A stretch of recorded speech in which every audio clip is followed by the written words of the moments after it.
I took the job in early October, just before the season turned. The posting had been listed for 3 months on a federal hiring board, and I was the only applicant who met the qualifications and was willing to relocate. That should have told me something, but at the time I read it as luck. I'd spent the previous 2 years working wildfire suppression in eastern Oregon, long enough to know I wanted something slower, something where the days had a rhythm I could follow.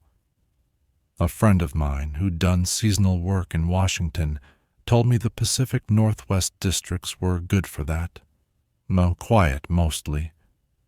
A lot of walking, a lot of silence. That sounded fine. The station was a single-story building at the end of a gravel road, about 40 minutes from the nearest town.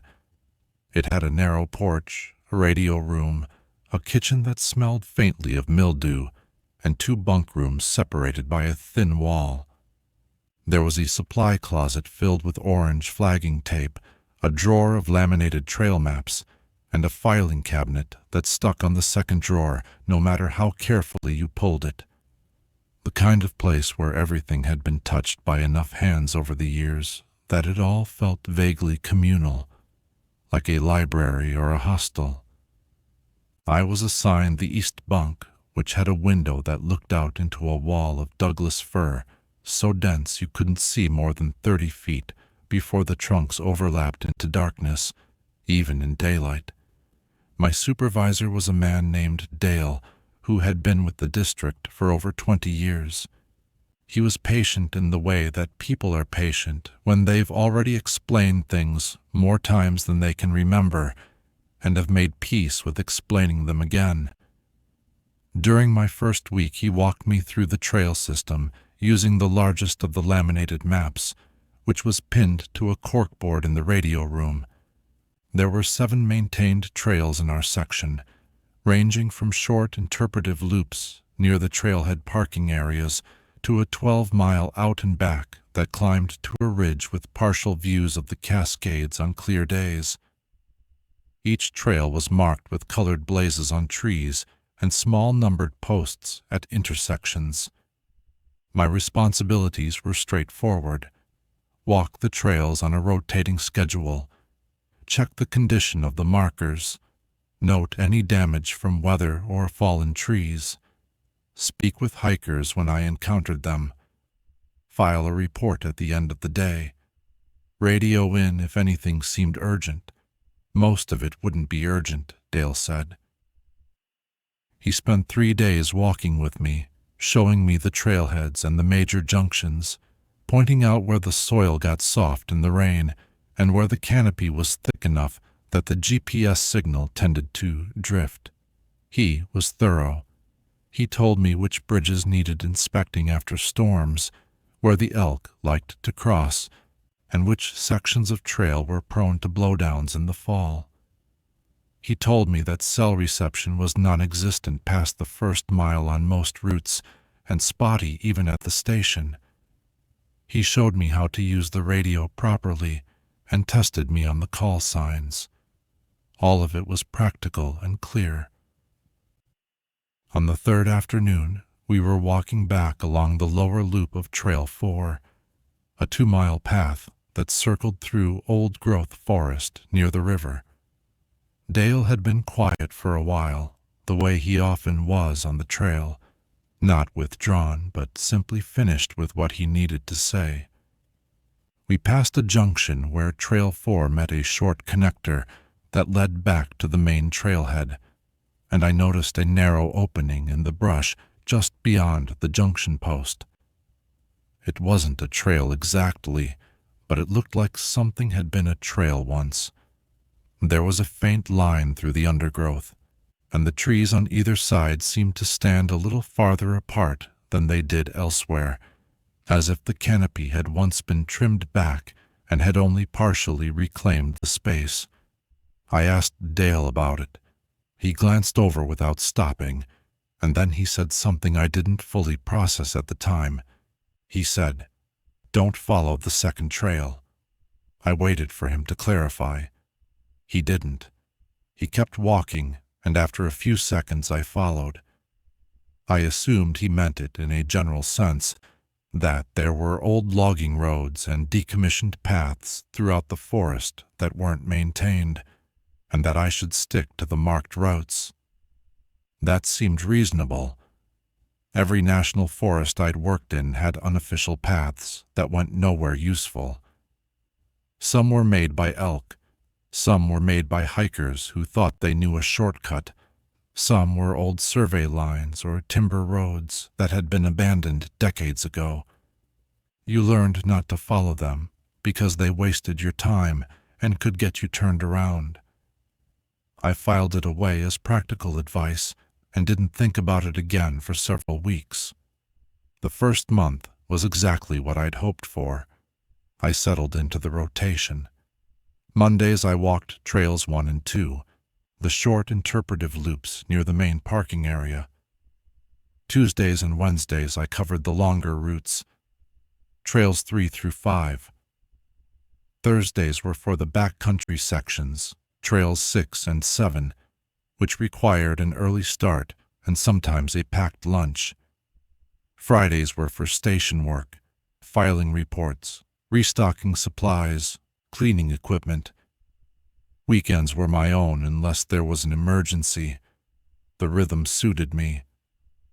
I woke early, ate breakfast in the small kitchen, packed my day bag, and walked. The trails were well maintained. The markers were easy to follow. The forest was enormous and quiet, and the quiet was the kind that filled your chest slowly, not silence exactly, because there was always something. The sound of water moving somewhere nearby, or wind passing through the upper canopy in a way that made a sound like breathing, or a bird calling from a distance that was hard to estimate, but it was quiet in the sense that there was no human noise, no engines, no voices most of the time, just the forest doing what it had always done.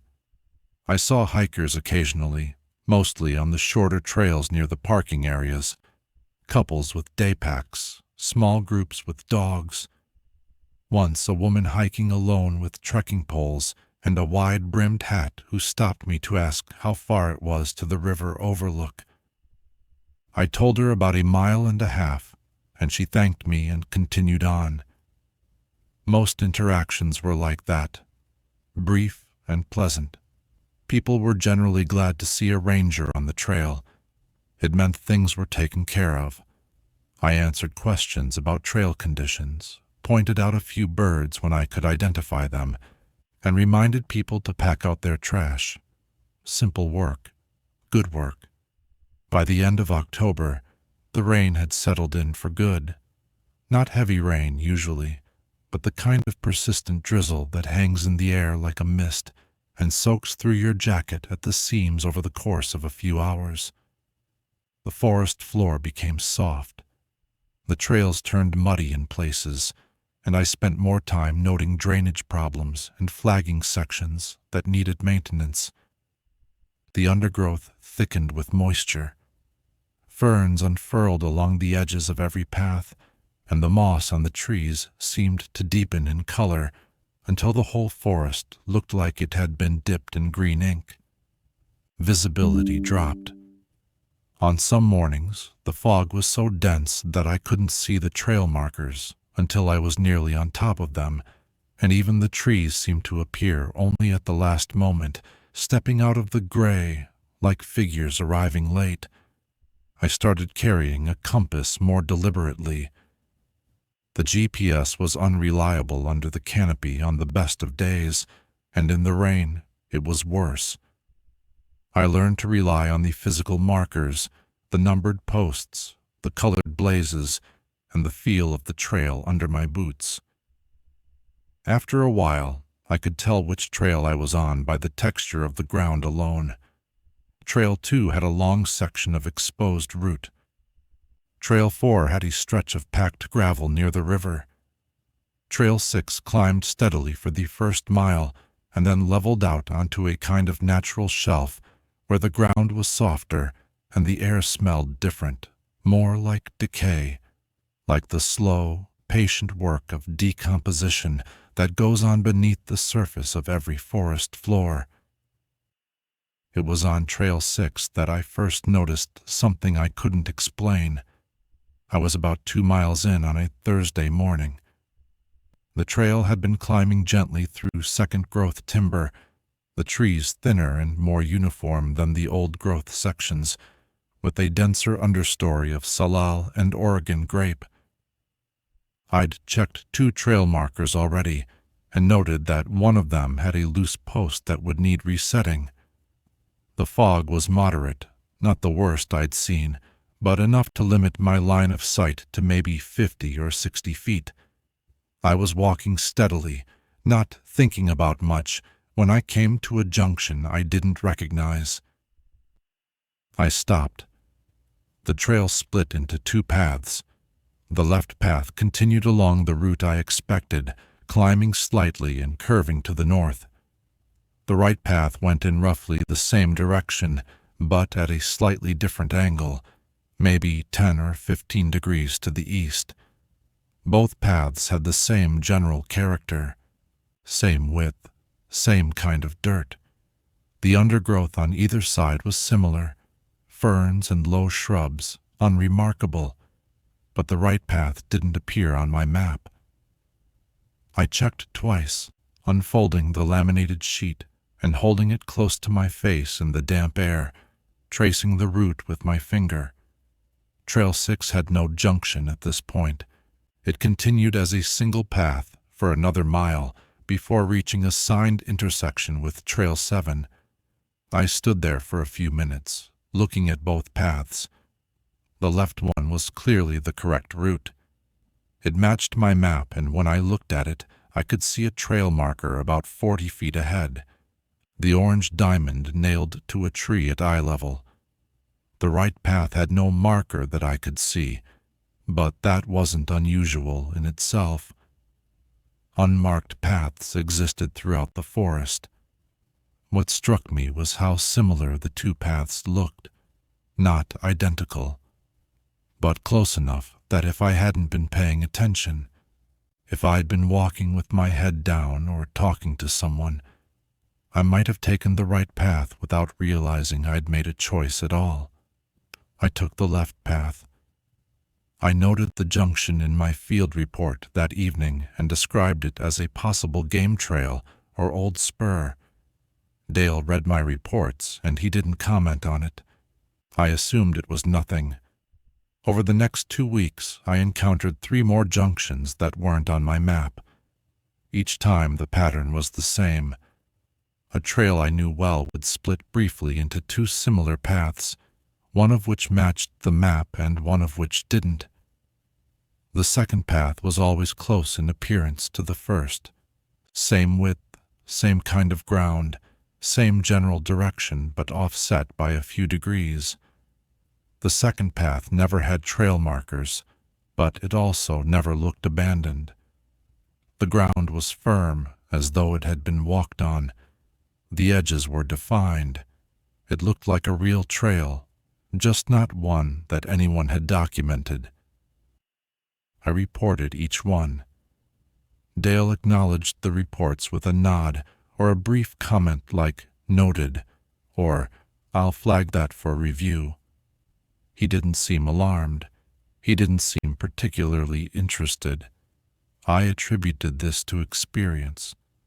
Dale had been in the forest for 20 years.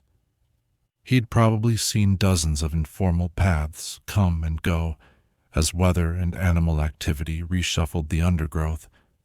But something about these paths bothered me in a way I found difficult to articulate, even to myself. It wasn't the paths themselves, it was the consistency of them. Every time I encountered a second path, it appeared at a point on the trail where the original route curved or shifted direction. It was always on the outside of the curve, as though the forest were offering an alternative line through the same general space. And the second path always looked slightly better than the first.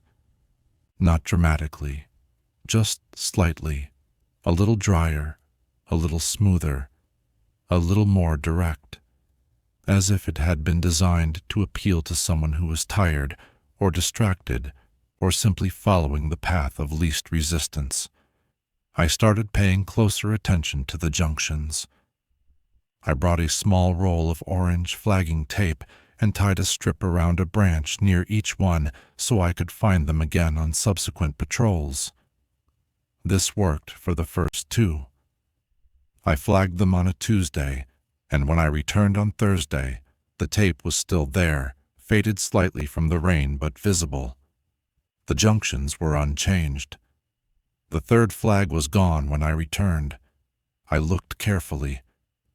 The branch I'd tied it to was still there, a low-hanging limb of a young hemlock about waist height, but the tape was gone. No scrap of it remained. I considered the obvious explanations. An animal might have pulled it off. The wind might have taken it, though it had been tied tightly. A hiker might have removed it, thinking it was litter. Any of these was possible. I tied a new strip and continued my patrol. When I came back 2 days later, the second strip was also gone, and the junction itself had changed. Not dramatically. The second path was still there, branching off to the right at roughly the same angle, but it seemed wider than I remembered. The ferns along its edges had been pressed back, as though something had recently passed through, and the original trail, the left path, the one on my map, looked slightly less defined than before. The ground was softer. A few small branches had fallen across it. Nothing that would stop a hiker, but enough to make it look less inviting by comparison. I stood at that junction for a long time. The fog was thick that day, and the forest was almost completely silent. No wind, no birds, just the faint drip of water falling from one leaf to another, a sound so small and continuous that it barely registered as sound at all. I took out my compass and checked my bearing. The left path went north by northwest. The right path went north by north. The difference was maybe 10 degrees. On a map, over the short distance these paths likely covered, before reconverging or petering out, 10 degrees meant almost nothing.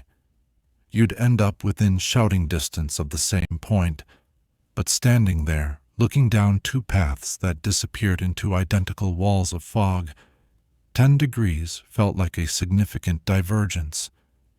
It felt like a choice with consequences I couldn't see.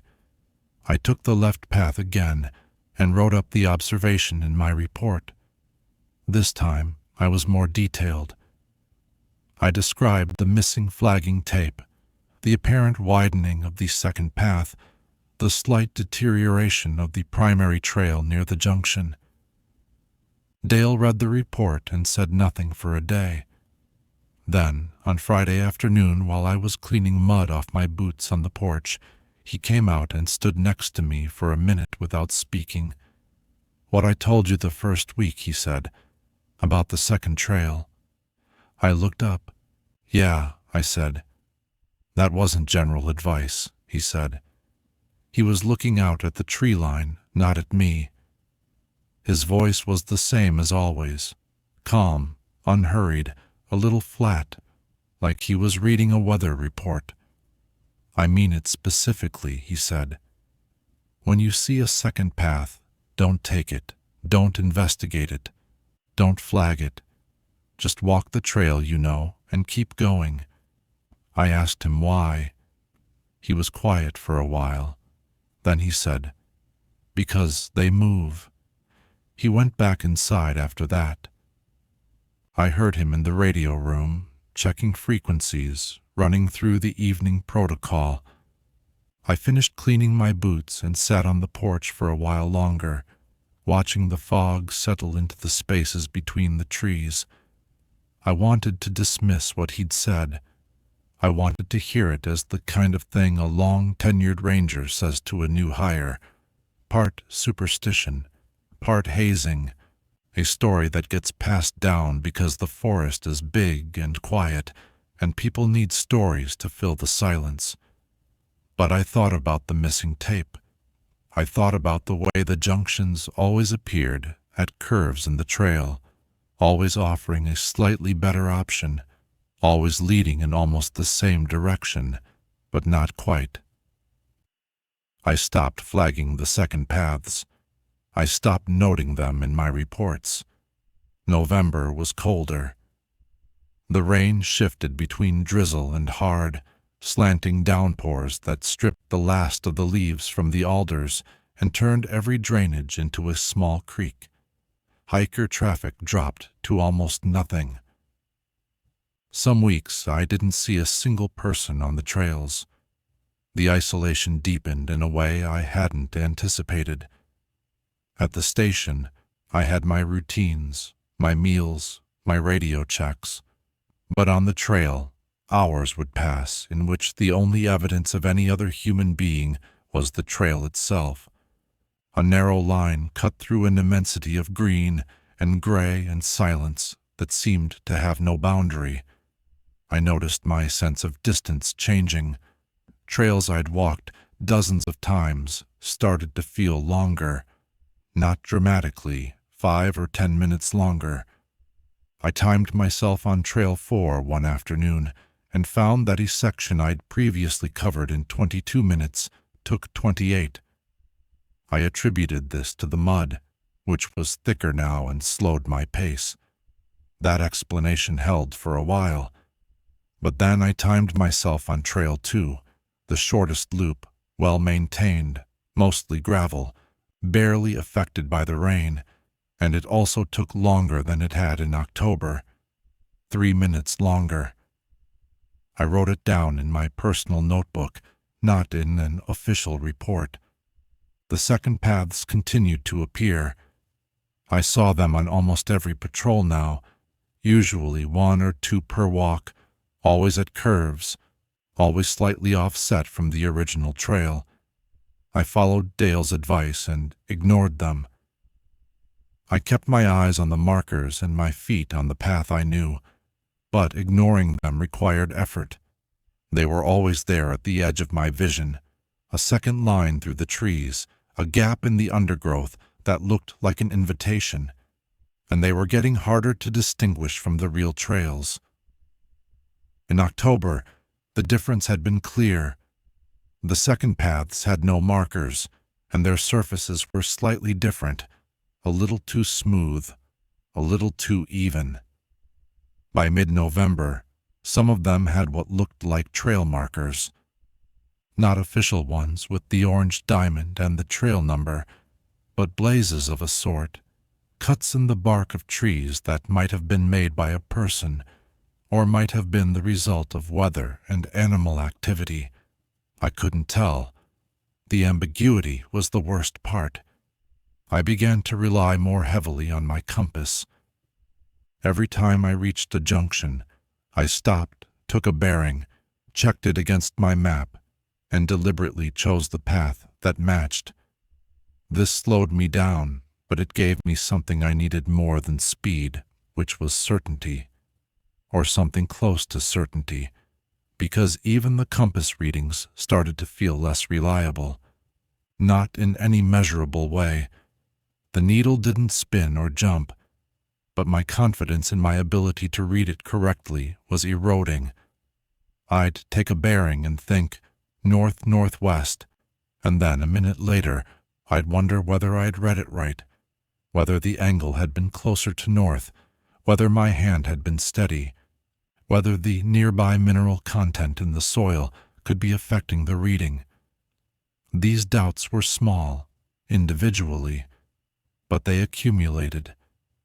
By the end of November, I was checking my compass 4 or 5 times at each junction, comparing readings, averaging them in my head, trying to build a case for each choice from multiple pieces of evidence. The work of navigation, which had once been automatic, became deliberate and exhausting.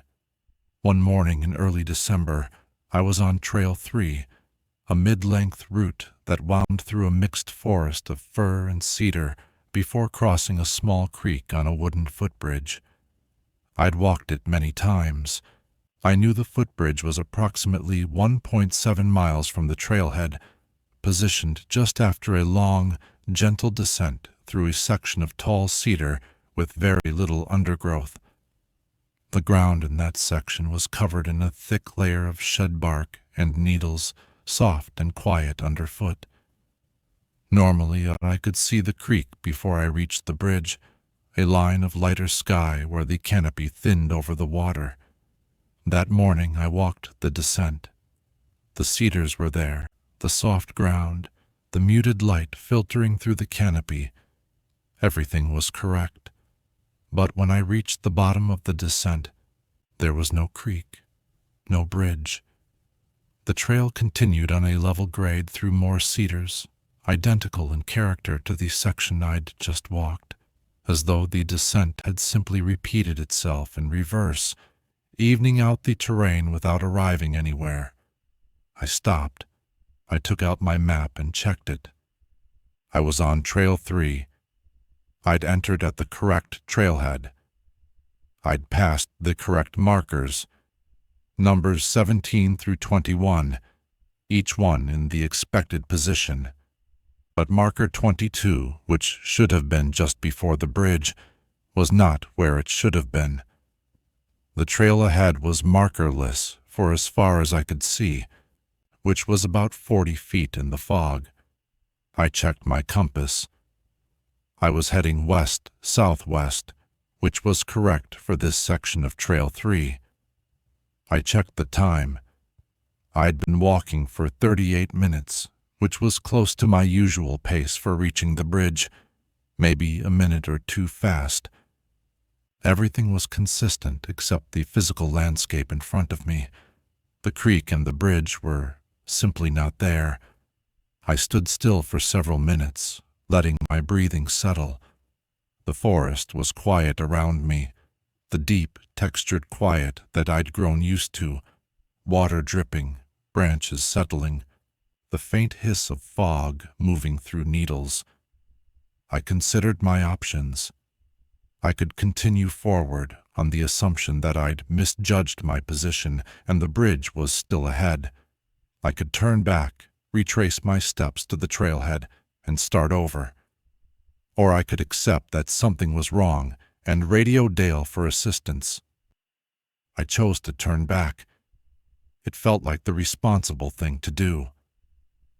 I retraced my steps, walking slowly, checking each marker as I passed it. 21, 20, 19, 18, 17. They were all there, all in the correct order, all on the correct trees. I reached the trailhead in 26 minutes, which was about right for an uphill return. I stood at the trailhead sign and looked back down the trail. It looked perfectly normal. The opening in the trees, the gentle slope downward, the soft floor of needles and bark. Nothing about it suggested anything wrong. I walked it again. This time, the bridge was there. I reached it in 35 minutes, right on schedule. The creek was running high from the rain, brown and fast, and the bridge was slick with moisture. Marker 22 was on a cedar, just to the left of the bridge approach, exactly where it belonged. I crossed the bridge and stood on the other side, looking back. The trail behind me was Trail 3. The trail ahead of me was Trail 3. Everything matched. I didn't report this one. I didn't know how to write it up. What would I say? That the bridge had been missing and then it hadn't? That the trail had rearranged itself between two walks taken 30 minutes apart? There was no language in the reporting system for that. And there was a simpler explanation available, that I'd been tired or distracted, or that the fog had been thicker than I realized, and I'd simply missed a turn, wandered onto one of these second paths without noticing, and then corrected myself on the return. That was possible, It was even likely if I wanted it to be. But I kept thinking about the markers. I'd passed markers 17 through 21 in both directions, in the correct order. If I'd taken a wrong turn, the markers would have stopped or changed. They hadn't. They'd been consistent throughout, which meant either I'd been on Trail 3 the entire time and somehow missed the bridge, or the markers themselves had been present on a path that wasn't Trail 3 at all. I didn't follow that thought any further. Not then. December continued. The days were short. I was often on the trail before dawn and sometimes didn't return until after dark, navigating the last half-mile by headlamp. The forest at night was different from the forest during the day. Not more threatening exactly, but more present. During the day, the trees were scenery. At night, they were objects, close and solid, and occupying space in a way you had to negotiate. My headlamp beam reached maybe 20 feet, and beyond that was blackness, and the blackness was not empty. It was full of trees, thousands of them, standing in the dark the way they always stood, patient and enormous. And I moved through them like someone moving through a crowd of people who were all facing the other direction. I started noticing the second paths at night. They were harder to see, obviously, reduced to suggestions of openings at the edge of my headlamp beam, but they were there, and at night the difference between a second path and the real trail was even harder to judge. The beam of light was narrow and created its own distortions, exaggerating depth, flattening texture, turning every shadow into a possible opening. I walked more slowly. I checked my compass more frequently. I trusted the markers and nothing else. On December 14th, a hiker was reported overdue. A man in his 40s, experienced, hiking alone on Trail 5. He'd signed in at the trailhead register at 7:15 in the morning and hadn't signed out. His car was still in the parking area at 5 in the afternoon when I did my evening check. I radioed Dale. He contacted the county search and rescue coordinator, and by 7 that evening we had a plan in place for a morning search if the hiker didn't turn up overnight. He didn't turn up. The next morning, I was part of a 4-person team that walked Trail 5 from both ends, with 2 people starting at each trailhead and working toward the middle. The trail was 6 miles long, a there-and-back route that followed a ridgeline through the dense forest before dead-ending at a rock outcrop with views to the west. The terrain was straightforward, no river crossings, no significant elevation changes after the initial climb. The trail was well marked and well maintained. We searched for 2 days. We found no sign of the hiker, no gear, no footprints off trail, no disturbance of any kind. We brought in a dog team on the second day, and the dogs followed his scent from the trailhead to a point about 2.5 miles in, where Trail 5 passed through a section of particularly dense timber. The trees there grew close together, their branches interlocking overhead to form a canopy so thick that very little rain reached the ground, and the trail surface was dry and covered in a fine layer of dust. The dogs tracked the scent to this section, and then lost it, not gradually. The handler said they stopped as though the trail simply ended. One of the dogs sat down and looked back at her, the way they do when a trail goes cold. We searched the area around that point extensively. We found nothing. The undergrowth was undisturbed. The trees were unremarkable. The trail continued straight through the dense section for another 100 yards before emerging into more open forest. There was nowhere for a person to go except forward or back, and yet the scent trail ended. On the evening of the second day, As the search team was packing up to leave, I walked the section alone one more time. The light was fading.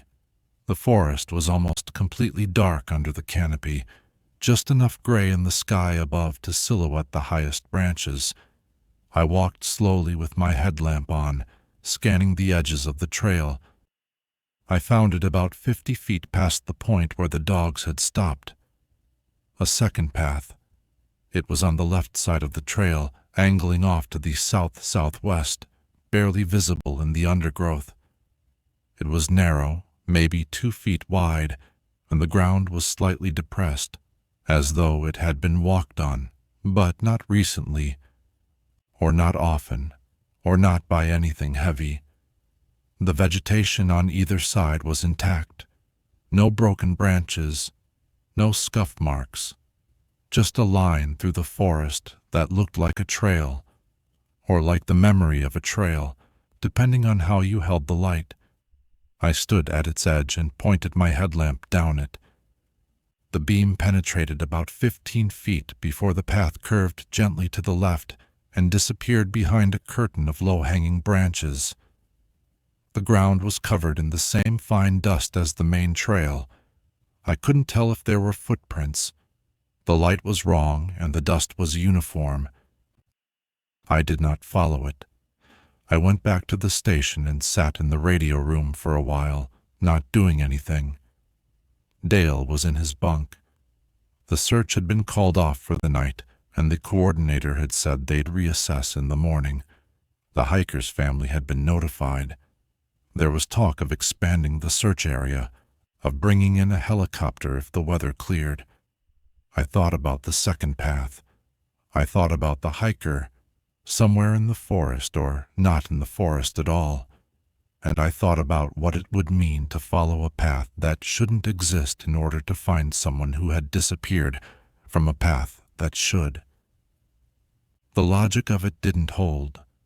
You couldn't search for someone by walking into the same problem that had taken them, but the alternative was worse, because the alternative was doing nothing and knowing that there was a door I hadn't opened. I didn't sleep well.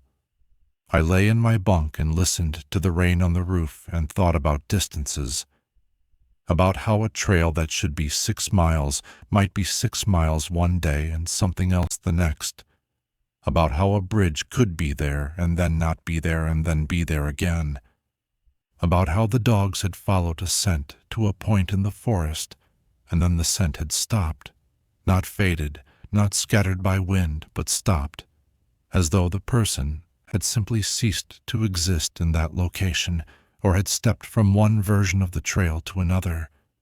The hiker was never found. The search was suspended after 5 days. His car was towed from the parking area. A report was filed. The incident was classified as a missing person in a wilderness area, which is more common than most people realize. People go into forests and don't come out, and more often than not, there is no explanation.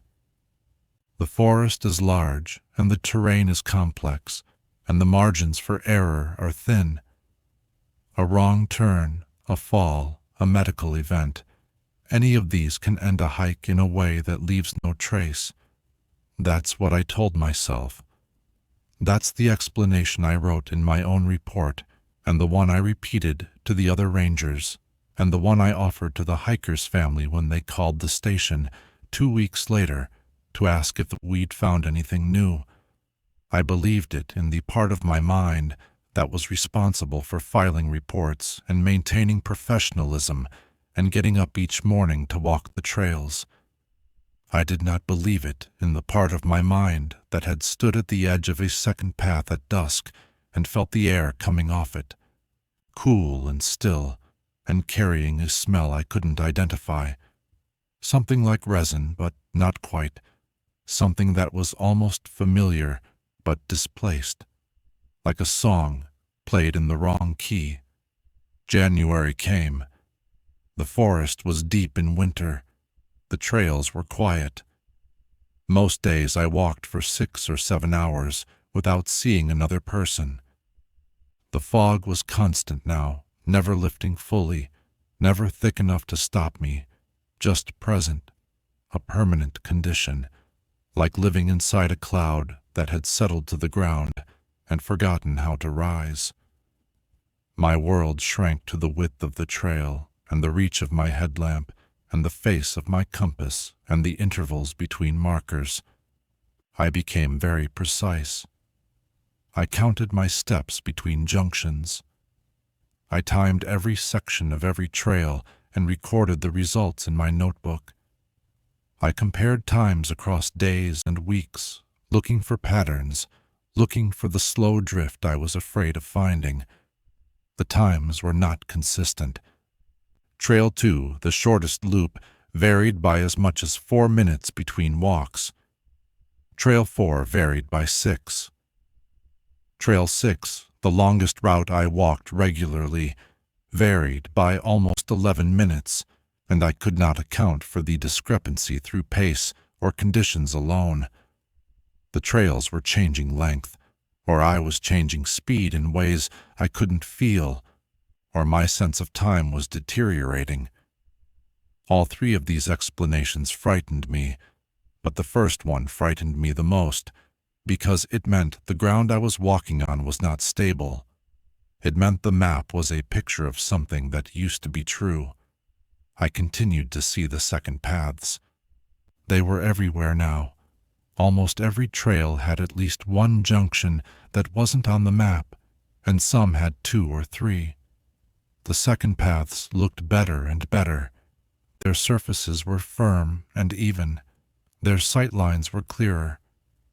On some mornings, standing at a junction in the fog, I had to look for the trail marker for a long time before I could be sure which path was which. The markers were the only thing I trusted, and even they had started to seem uncertain. Not wrong exactly, but less authoritative. A marker is a piece of metal nailed to a tree. It can be moved. It can be placed on a different tree by a different hand for a different purpose. I had no way of verifying that the markers I was following were the same markers that had been there when the trail was built. I had no way of verifying anything except by comparison with my own memory, and my memory was a record written on water. I thought about leaving. Not every day, but on the bad days. The days when the fog was thickest and the times were most inconsistent and the second paths seemed to be everywhere I looked. I thought about driving to town, calling the regional office, and resigning, going back to Eastern Oregon, or further, somewhere flat and treeless where I could see the horizon and know exactly where I stood. But I didn't leave, partly because the job was all I had, and partly because I was afraid that if I left, I would never know what was happening in the forest.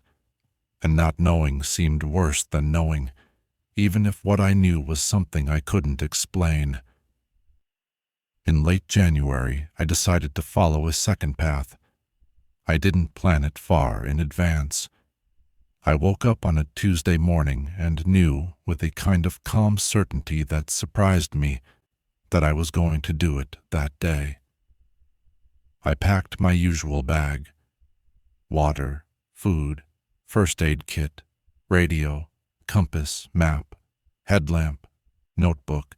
I wore my rain jacket and my good boots and my watch. I did my radio check at 6:30. Dale was at the station. He asked me my route for the day, and I told him Trail 4, the loop by the river. He acknowledged it and signed off. I drove to the trailhead and started walking at 7:15. The fog was moderate. The trail was wet but firm.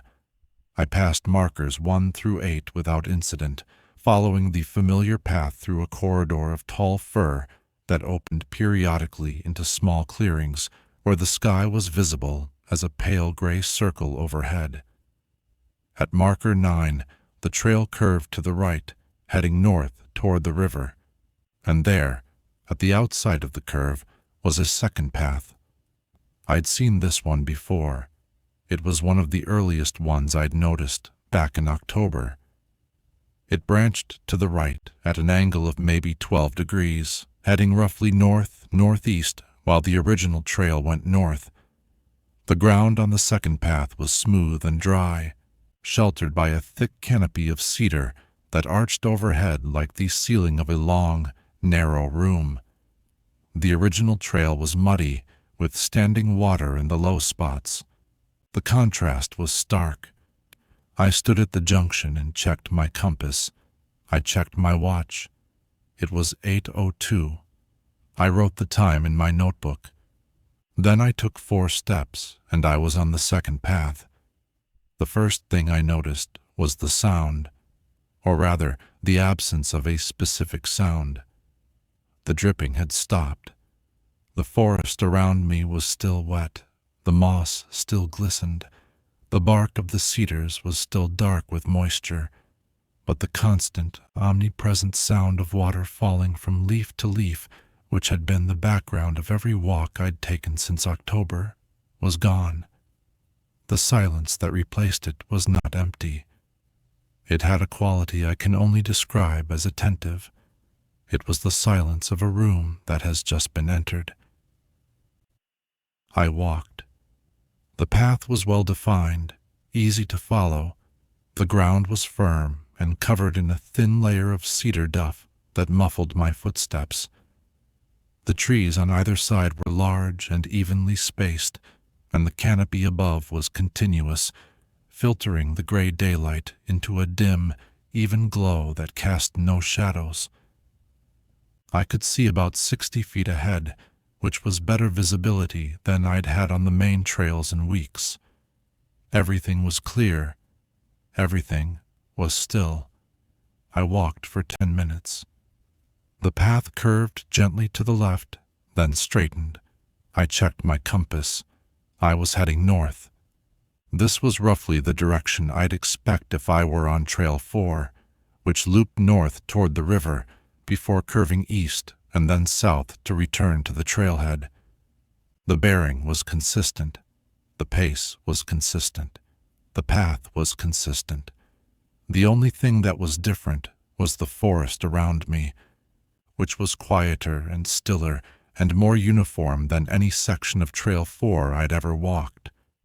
After 15 minutes, I began to notice something else. The trail markers. There were markers on this path. They were not the orange diamonds of the official trail system.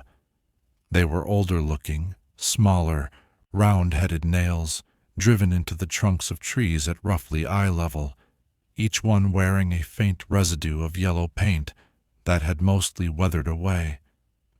They were spaced at irregular intervals, sometimes 50 feet apart, sometimes 100. They were not numbered. They had no text. But they were deliberate. Someone had placed them. I stopped at one and examined it closely. The nail was old, its head flattened and rusted.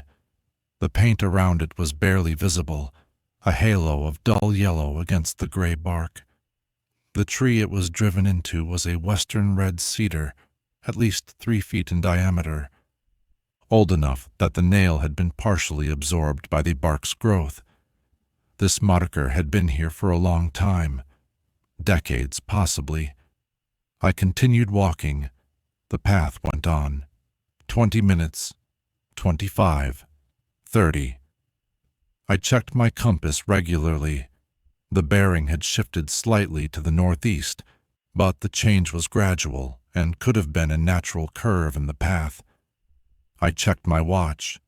It was 8:37, which meant I'd been walking for 35 minutes. At my usual pace, that would put me about 1.5 miles from the junction. On Trail 4, 1.5 miles from Maraker. For 9 would put me near the river, approaching the footbridge. I should have been hearing water. I heard nothing. The silence was the same, deep and attentive and close. The path continued through cedar forest that looked identical in every direction.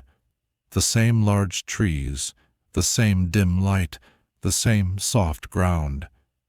I was not lost. My compass was working. My pace was steady. But I was somewhere that my map could not describe, and the distance I'd walked did not correspond to any feature of the landscape I knew. At 40 minutes, I stopped and made a decision. I would walk for 10 more minutes, and then I would turn around. This was a reasonable protocol. I'd established my turnaround time before I started. I would honor it. I walked for 10 more minutes. The path continued. The forest continued. The yellow-painted nails appeared at their irregular intervals, each one a small mark of intention in the immensity of the trees. At the end of 10 minutes, I stopped. I checked my compass. I was heading east-northeast, which was further off the Trail 4 bearing than I'd expected. I checked my watch. It was 8:52. I turned around. The path behind me looked exactly as it had when I'd walked it. Same trees, same ground, same dim light. The only change was the direction of my travel, and with it, the orientation of the nails, which were now on my left instead of my right. I walked back the way I'd come, matching my pace, counting my steps. I was careful. I watched the path ahead and checked my compass every few minutes. The bearing was south-southwest, which was the reciprocal of the direction I'd been walking, exactly as it should have been. Everything was consistent. After 35 minutes of walking south-southwest, I should have reached the junction with Trail 4. I should have seen the curve in the original trail, the standing water in the muddy section, marker 9 on its post. I should have been back. I was not back. The path continued, identical to everything I'd already walked. Same cedars, same ground, same silence. The yellow nails continued to appear on the trees, though I couldn't tell if they were the same ones I'd passed earlier or different ones. There was no way to know. They all looked the same. I stopped. I checked my compass. South-southwest. Correct. I checked my watch. It was 9:29. I'd been walking for 37 minutes since my turnaround, 2 minutes longer than the outbound walk. That was within normal variation for pace on a return trip. But I should have reached the junction. The math was simple. I'd walked in one direction for 50 minutes and then walked back in the opposite direction for 37 minutes. Even accounting for pace variation, I should have been close. I should have been seeing familiar ground. I stood on the path and looked around. The forest was the same in every direction. The trees were the same. The light was the same.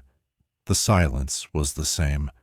I was standing in a place that had no distinguishing features, no landmarks, no variation of any kind. The path extended ahead of me and behind me into identical corridors of cedar that faded into identical walls of dim, gray-green light. I felt something then that I want to describe accurately, because it's important. I did not feel panic.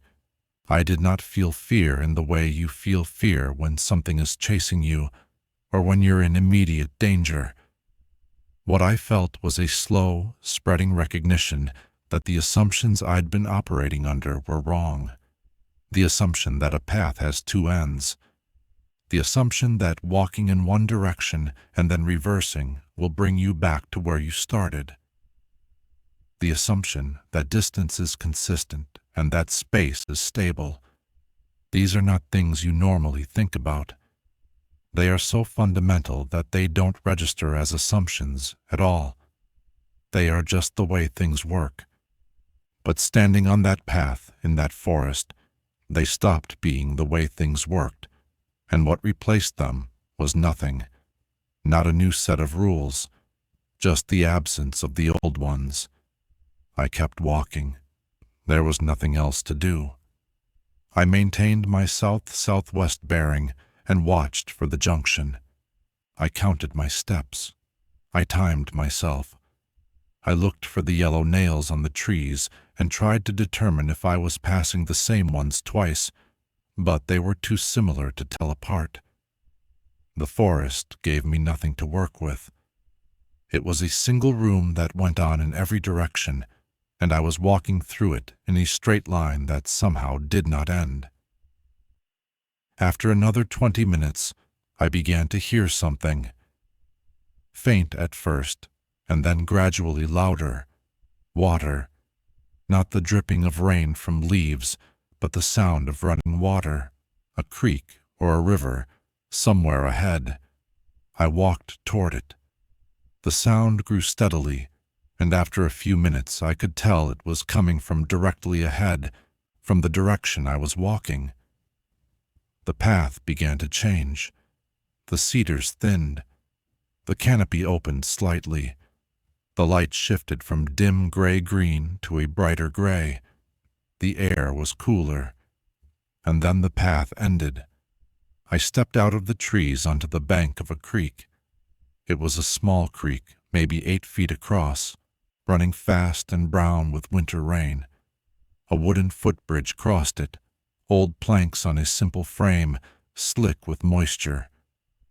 On the far side of the bridge, a trail continued into the trees, and beside the trail, nailed to a cedar, was a marker, an orange diamond, number 22. I was on Trail 3. The bridge on Trail 3, the one I'd walked to dozens of times, the one that had disappeared and reappeared in December. But I'd started the day on Trail 4. I'd entered Trail 4 at the trailhead. I'd walked Trail 4 to Marker 9. I'd taken the second path from Trail 4. And now I was on Trail 3, at a point roughly 2 miles from a different trailhead, on a trail that didn't intersect with Trail 4 at any point according to the map. I crossed the bridge. I walked the rest of Trail 3 to its trailhead, checking every marker as I went. They were all correct, all in order. The trail was exactly as I remembered it. I emerged at the Trail 3 trailhead parking area, which was empty, and I stood there for a moment, breathing, looking at the gravel and the sign and the familiar shape of the information kiosk, and then I walked the road back to the Trail 4 parking area, a distance of about 1.5 miles on a paved forest road. My truck was where I'd left it. I drove back to the station. I went inside and sat in the radio room and looked at the map on the wall. Trail 3 and Trail 4 were drawn as separate routes in separate sections of the forest, their closest points about 3/4 of a mile apart, separated by dense timber and a shallow ravine. There was no connection between them.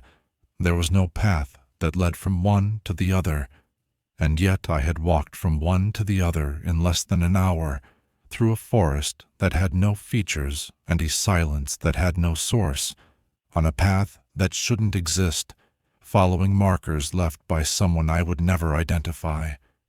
I didn't tell Dale. I wrote my daily report and described a routine patrol of Trail 4 with no unusual observations. I ate dinner in the kitchen and went to bed early. I lay in my bunk and stared at the ceiling and listened to the rain, and I thought about the yellow nails in the trees, driven into the bark by a hand that had been there before me, marking a path through a forest that was not the same forest I walked every day. Or that was the same forest, seen from a different angle, the way a hallway looks different depending on which end you enter from. The next morning I went back to work. I walked Trail 1. The markers were where they should have been. The distances were close to what I expected. I saw 2 hikers near the trailhead and gave them directions to the viewpoint. They thanked me and continued on. The fog was thick but not unusual. The forest was quiet. Nothing was wrong. But when I reached the first curve on Trail 1, I saw it, the second path, branching off to the right, smooth and dry and clear, heading in almost the same direction as the original, but at a slight angle, as if it were a draft of the same trail written by a slightly different hand. I didn't take it. I walked past it and continued on the marked route. It was still there when I came back. The months since then have been what I suppose you'd call normal, if you accept a version of normal that includes things you can't explain and have stopped trying to. I walk the trails. I check the markers. I file my reports. I interact with hikers when the season brings them. I do my job. But I no longer trust the map entirely, because I know now that the map describes one version of the forest and the forest contains others. I don't know how many. I don't know where they lead.